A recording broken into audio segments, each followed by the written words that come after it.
5. El poder del Evangelio para cambiar a la persona. No he visto algún poder especial en el Evangelio para cambiar la naturaleza del hombre. Cualquier sistema de creencia tiene poder para atraer y hacer cambiar un tanto al hombre.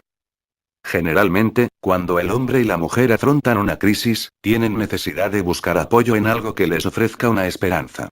Entonces, los que sufren estrechez económica en las manos de un dictador, piensan ver en el comunismo una solución a sus problemas, y se entregan a él incondicionalmente para mejorar su situación. El drogadicto, como el esclavo de cualquier otro vicio, cuando se cansa del vicio, y quiere librarse de tal, busca algo que lo ayude. Ve en la religión una esperanza. Se entrega a cualquier creencia religiosa, y luego proclama que Dios lo ha arrancado de la esclavitud del vicio. Todo grupo religioso cuenta con un gran número de personas que, asqueadas y hastiadas de los vicios, han hallado en la religión un sustituto agradable. El autor ahora presenta su quinta razón por qué no puede creer en la Biblia como libro infalible. ¿Cuál es? Es que, según él, el Evangelio no tiene ningún poder especial para cambiar la naturaleza del hombre. Le preguntamos, ¿qué quiere decir con la palabra naturaleza? Tiene varios sentidos, aún en las escrituras véase alguna concordancia. Cuando nos diga en cuál sentido usa la palabra naturaleza, luego esperaremos que nos indique el texto o pasaje bíblico que reclama que el Evangelio cambia la naturaleza del hombre en ese sentido. Ya que dice que el Evangelio no tiene ningún poder especial para cambiar la naturaleza, deja la palabra naturaleza y pasa de darnos algunos casos de cambios, pero no menciona ni un caso de cambio de naturaleza. Dado que acusa a la Biblia de no tener ningún poder especial para cambiar la naturaleza del hombre, debió haber citado algunos casos de otros sistemas o creencias que sí cambian la naturaleza del hombre. Sutilmente dejó eso de naturaleza y citó cambios de otras clases. Tal es la honestidad sino la ignorancia del modernista en sus ataques contra la Biblia. Exige de la Biblia lo que no exige de sus otros sistemas y situaciones. El autor es hombre bien educado y capaz de mejor razonamiento. Debe saber que cambió de elementos en su línea de razonar y que al hacerlo dejó la lógica. El Evangelio apela al corazón del hombre. Cambia corazones. Ezequiel 18:31. Lucas 10:27. Hebreos 10. Limpia corazones y da buenas conciencias. 1 Timoteo 1:5.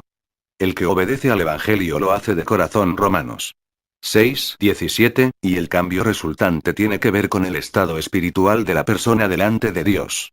Pasa de muerte a vida. Juan 5:24. Es llamado de las tinieblas a la luz. 1 Pedro 2:9. No era del pueblo de Dios, pero ahora sí lo es. 10. Ya no está bajo la condenación de la muerte. Romanos 8:1. 6:23. No tiene alguna esperanza hueca, vana y muerta, sino una viva. 1 Pedro 1:3-5. Si muere, no morirá eternamente la segunda muerte. Juan 11:26. Apocalipsis 2:11. 26:14. Por muchos años el autor predicaba estos preciosos pasajes y otros muchos semejantes. Tales son los cambios que el Evangelio logra. ¿Reclama él lo mismo para cualquier sistema? No se atreve. Él habla de problemas de opresión social y de drogas. Aunque es cierto que el Evangelio bien aplicado en la vida de los hombres les guía a eliminar tales problemas, el Evangelio no tiene por fin en sí tales soluciones. Esos problemas vienen a consecuencia del pecado en el hombre, y eliminado el pecado, se eliminan los problemas. Pero en cuanto al comunismo, no elimina toda opresión y desigualdad social, piense lo que piense el desesperado. Y en cuanto a las drogas, aunque hay varios sistemas que pueden motivar al drogadicto a dejar las drogas, no logran los cambios completos que el hombre necesita. Uno puede dejar las drogas y al mismo tiempo no estar libre de otros muchos problemas de los causados por el pecado en su vida. El Evangelio logra todos los cambios necesarios. ¿Quién no sabe del poder que tiene la mente sobre la materia? Claro que hay sistemas que empleando la psicología logran cambios en las personas que buscan alguna clase de alivio, pero ninguno de estos cambia el estado de uno delante de su creador. Su cambio es transitorio, no permanente. Nótese que cualquier creencia tiene el poder para convertir a estas personas. Lo mismo convierte el sistema que dice que Dios, Cristo y el Espíritu Santo son tres personas, como el sistema que dice que el Padre, Cristo y el Espíritu Santo son una misma persona. Lo mismo convierte el que dice que Cristo resucitó como el que dice que Cristo no resucitó. Lo mismo convierte el que dice que el bautismo es una inmersión como el que practica el rociamiento. El que acepta a Cristo como el Hijo de Dios como el que lo niega, etcétera, etcétera.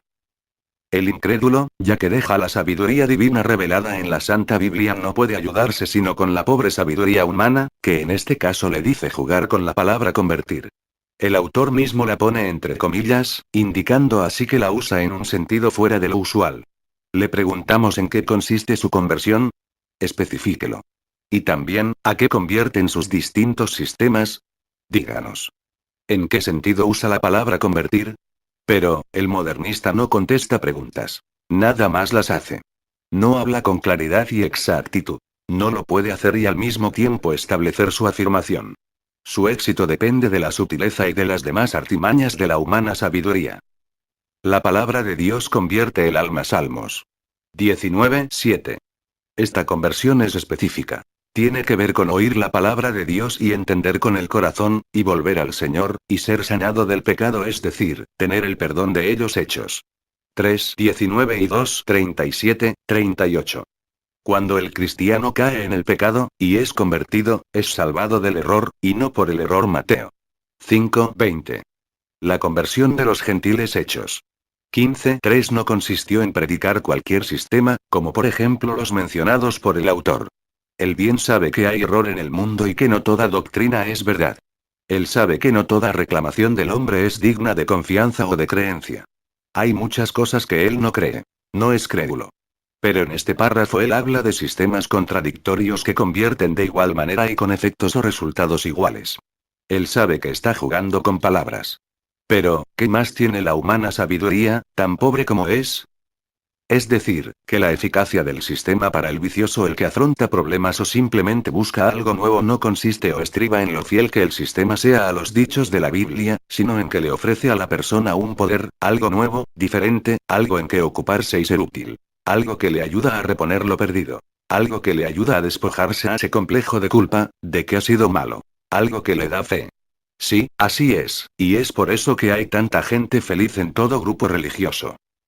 En este párrafo el autor confunde cambios mentales logrados por el subjetivismo con la revelación de la palabra de Dios, que produce cambios de relación con Dios, de estado espiritual, y que da seguridad y esperanza basadas en lo que Dios ha prometido y no en la imaginación de uno mismo.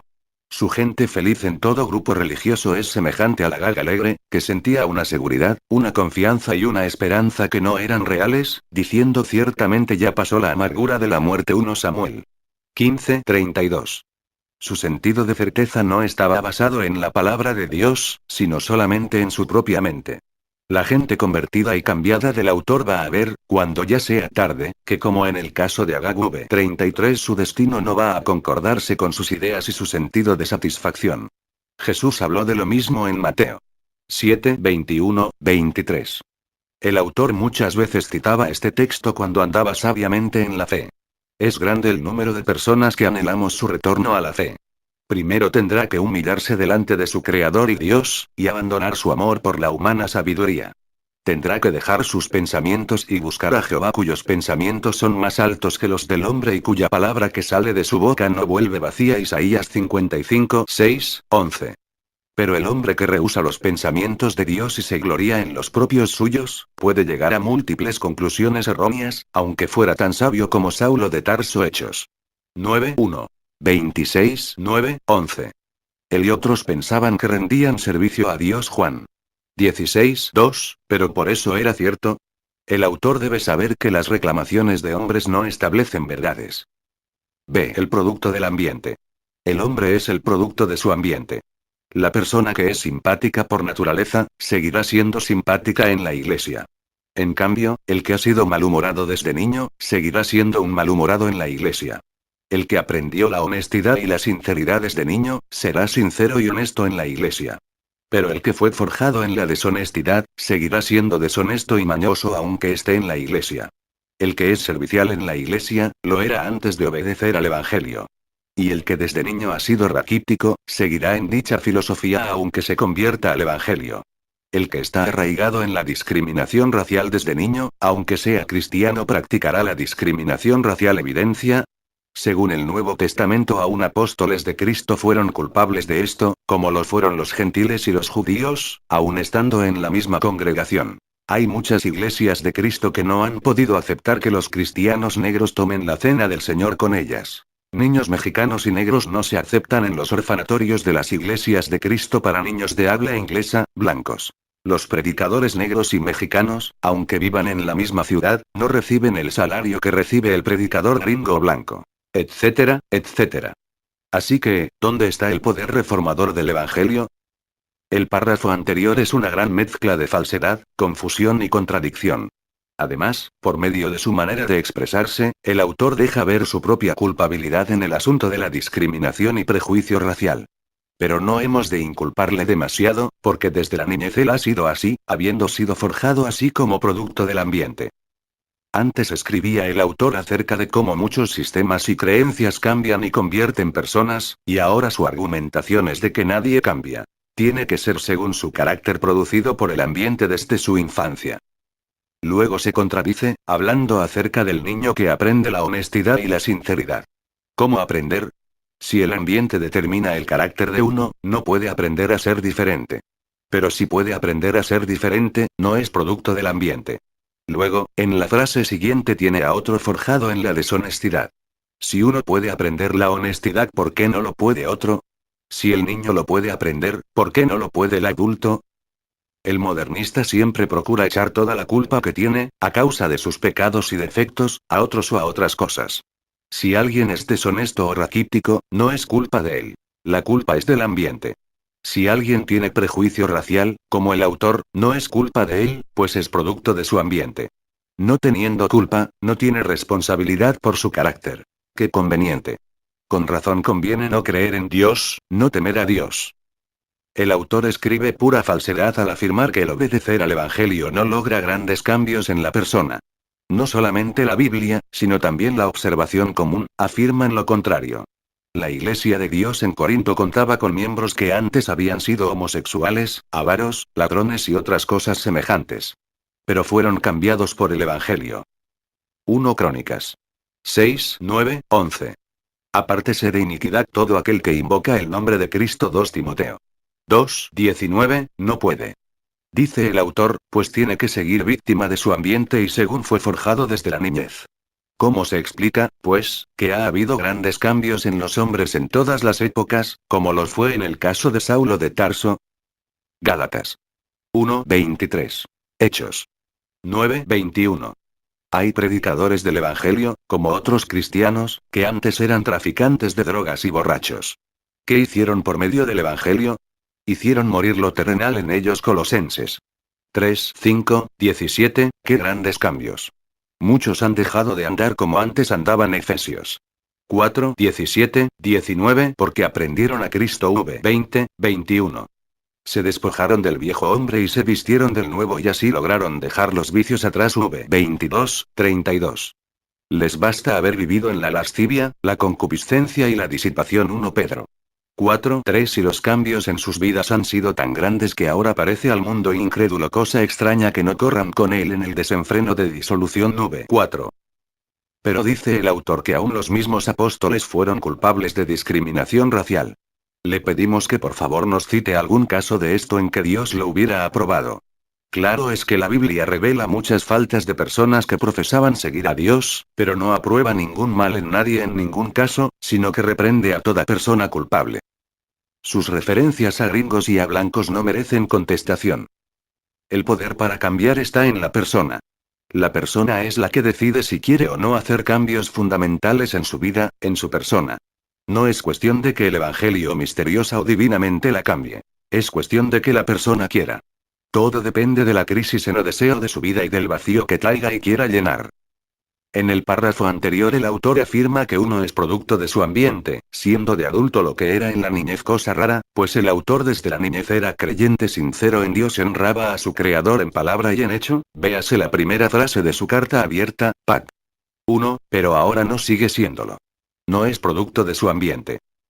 Ahora en este párrafo se contradice abiertamente, afirmando que uno no es producto de su ambiente, sino que puede hacer cambios fundamentales a pesar de su pasado y su ambiente previo.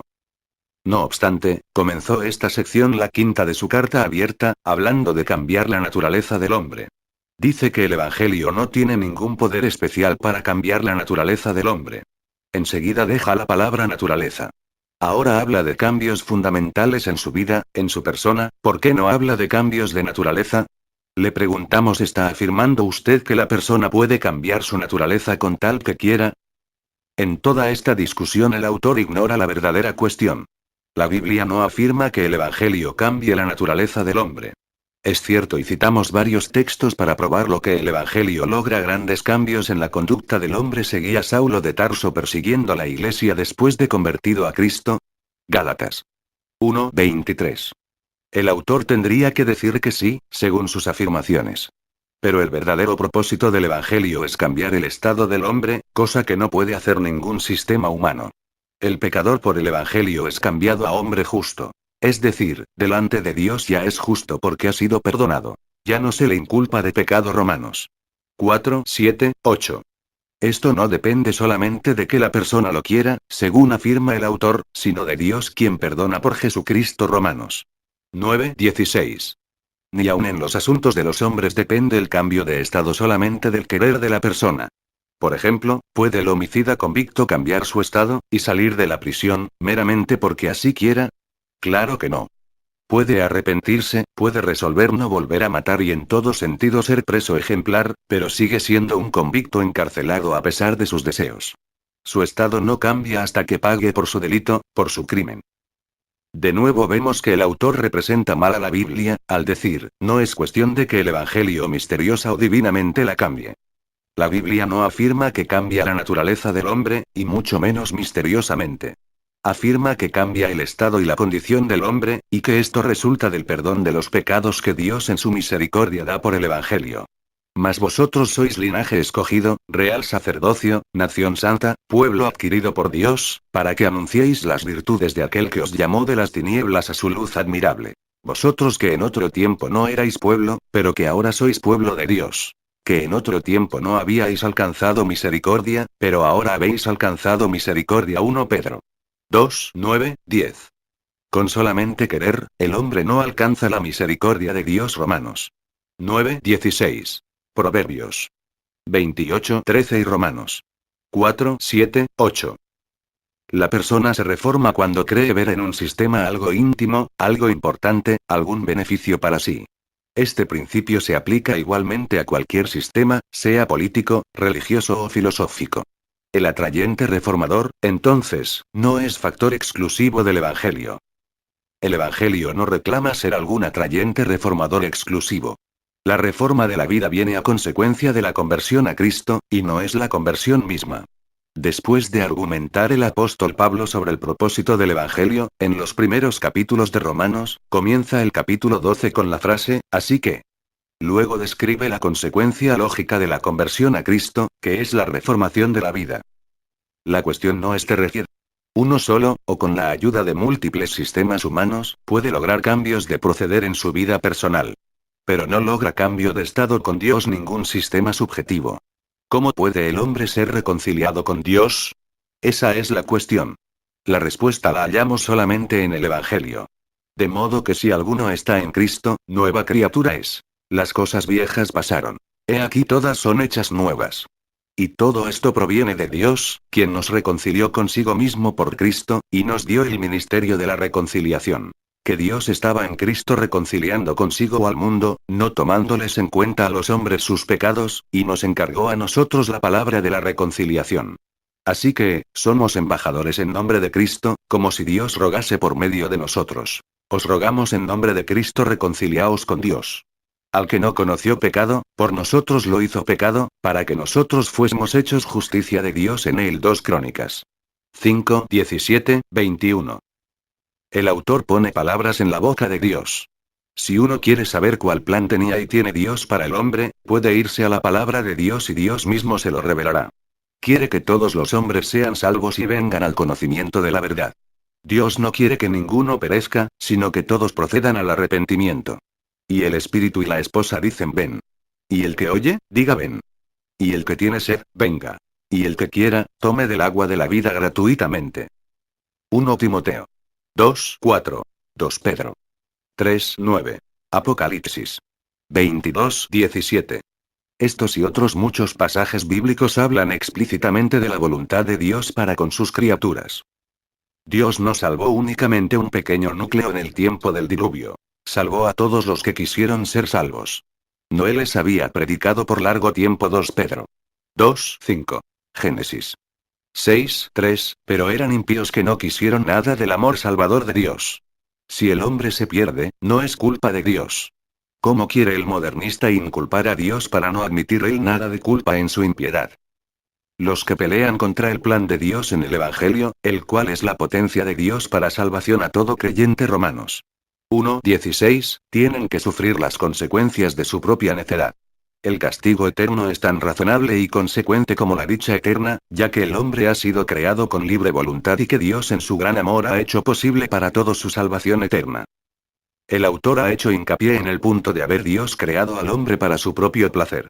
Pero en esto ignora por completo el hecho de Dios ha hecho mucho para el placer y la dicha del hombre. En este mismo momento el incrédulo está recibiendo la vida, el resuello, las sazones, y otras numerosas bendiciones de Dios para el bien del hombre mismo. Hechos 14:17. 17:25, 28. Mateo 6:25, 34. Daniel 5:23. Además de esto, en la eternidad una gran multitud de gente, de todas las naciones, gozará de dicha inefable en el cielo. ¿Es todo esto para la satisfacción de Dios solamente? El autor se hunde en sus imaginadas inconsecuencias y contradicciones bíblicas, y rehúsa ver el verdadero diseño de la Biblia, la cual nos dice que Dios ha hecho provisión para toda necesidad y todo anhelo del hombre. Dios entonces se propuso aislar a un grupo que le fuera fiel. Escogió a Abraham como base. Formó la nación hebrea. Le dio leyes para disciplinarla y mantenerla apartada de las demás naciones y de la corrupción. Tampoco este plan tuvo éxito. Israel violó incansablemente las leyes de Dios. Se dividió, se hizo la guerra entre sí, y finalmente fue derrotado. Dios entonces, decidió quitarle el reino a Israel y dárselo a otro pueblo que fuera digno de él. Mateo 21:43. Estableció su iglesia. Le dio leyes para mantenerla limpia, pura, libre de las doctrinas y prácticas perversas. Pero apenas existió unos 20 años cuando empezó el desorden. Congregación tras congregación fue contaminada hasta que la iglesia se apostató, abandonando nombre, doctrina, organización, práctica y misión. La historia revela conclusivamente que todo intento de Dios a tener un grupo fiel, a pesar de las medidas que se tomó, fracasó rotundamente. Y uno se pregunta, si Dios sabía de antemano, recordemos que Dios todo lo sabe, que fracasaría vez tras vez, ¿para qué dar estos pasos? ¿Para qué experimentar tanto? Esta tercera ilustración de su premisa tampoco la ilustra. Nótese que el autor deja la impresión de que la formación de la nación judaica era para que existiera un grupo de fieles que no se le apartaría. ¿Citó algún pasaje bíblico para respaldar su aserción? No. Deja la impresión de que la formación de la nación hebrea era un fin en sí. Ahora que dicha nación pecó y se apartó de Dios, se concluye que Dios fracasó. Tal cuadro no es nada bíblico. Ya que el autor por muchos años enseñaba la Biblia con fe, es difícil comprender por qué representaría tan mal a la Biblia. La formación de la nación hebrea fue parte del plan de Dios concebido en su mente desde antes de la fundación del mundo. Efesios 3:10, 11. Romanos 16:25, 26. Aún en el huerto de Edén Dios dio la promesa de salvación para el hombre pecador. Génesis 3:15. Según este plan y promesa, era necesario que el Mesías naciera de alguna nación preparada y diseñada por Dios. Génesis 12:2, 3. 22:18. Gálatas 3:8, 16. Hechos 3:25. Los profetas profetizaban acerca de ello. Génesis 49:10, Isaías 2:1, 3. Miqueas 4:1, 5. Aún Dios por su profeta Moisés advertía de cómo los muchos de dicha nación se apartarían del Deuteronomio 28:32. El plan de Dios no fracasó. Es absurdo implicar que Dios planeó para que todo descendiente de Abraham le fuera fiel, sin excepción alguna. Dios nunca esperaba tal cosa, pero sí sabía que siempre habría un remanente fiel. Léase Romanos 9:6, 9 y se verá que el autor implica la misma conclusión falsa que sugerían los judíos incrédulos del tiempo de Pablo. Este es el problema del autor, como también lo era de aquellos. O sea, la incredulidad. Nuestra respuesta al autor es la misma que presentó el apóstol Pablo. El plan de Dios fue un éxito rotundo, y la existencia de la Iglesia hoy en día es la prueba de ello. La Iglesia es la culminación de todo el plan eterno de Dios. Efesios 1, 10, 22, 23. 2, 10. 3, 8, 12. Este plan fue perfecto, exhibiendo la multiforme sabiduría de Dios y las riquezas inescrutables de él. Uno tiene que ignorar docenas de pasajes bíblicos para afirmar que su plan fracasó. El tema de victoria, y no de fracaso, brota de repetidos pasajes de la Biblia, y ese es el tema principal del último libro de ella. Nunca dijo Dios que cada uno de su pueblo sería fiel hasta el fin. Al contrario, dijo: muchos son llamados, mas pocos escogidos. Mateo 20, 16. El autor sencillamente representa mal a los hechos del caso, sean lo que sean sus motivos para hacerlo. Según el autor, Dios sí fracasó muchas veces. Pero según la Biblia, su plan eterno se llevó a cabo según fue planeado desde la eternidad, y Dios se ríe de sus contrincantes. Le conviene mucho al autor contemplar con cuidado el segundo salmo. ¿Apostató la Iglesia? Dice el autor que sí, pero la Biblia no lo dice. ¿Se ha convertido él en mormón, pues así afirman ellos respecto a la Iglesia? Sí, vino una apostasía, la que Dios mismo predijo. Hechos 20, 29, 30. 2 Tesalonicenses 2, 3. 1 Timoteo 4, 1. 2 Timoteo 4, 3, 4. Pero no apostató la Iglesia. Algunos apostataron. Cristo es la cabeza de su Iglesia. Tiene un cuerpo, un reino, un rebaño. Es compuesta su Iglesia de hombres de todas las naciones y épocas. Apocalipsis 5, 9, 10. 7, 9. 21, 24. Mateo 8, 11. Los va a salvar eternamente. Efesios 5, 25. El autor ignora por completo la verdad declarada en Romanos 11, 5. Dice que la historia revela. Preguntamos, ¿cuál historia? Una historia fiel a los hechos del caso no revela cosa semejante. El autor revela su ignorancia abismal del plan de Dios y de su Iglesia, la plenitud de aquel que todo lo llena en todo. Efesios 1, 23. Repetidamente vemos al autor acusando a Dios de los fracasos de los hombres. Así ha hecho el hombre desde el principio, pues quiere deshacerse de toda responsabilidad por medio de pasar la culpa a otros. Génesis 3, 12, 13. El hombre se contenta al engañarse a sí mismo, pero Dios no puede ser burlado. Gálatas 6, 7. No, nuestro hermano caído, Dios no ha experimentado. Dios, que hizo al hombre a su propia imagen, y que sabía que usaría su facultad de libre voluntad para pecar y caer bajo condenación, concibió el gran plan de redención en Cristo Jesús para rescatarle. 1 Pedro 1, 18, 25, llevó su plan a cabo con toda perfección. Su Iglesia es ese pueblo redimido.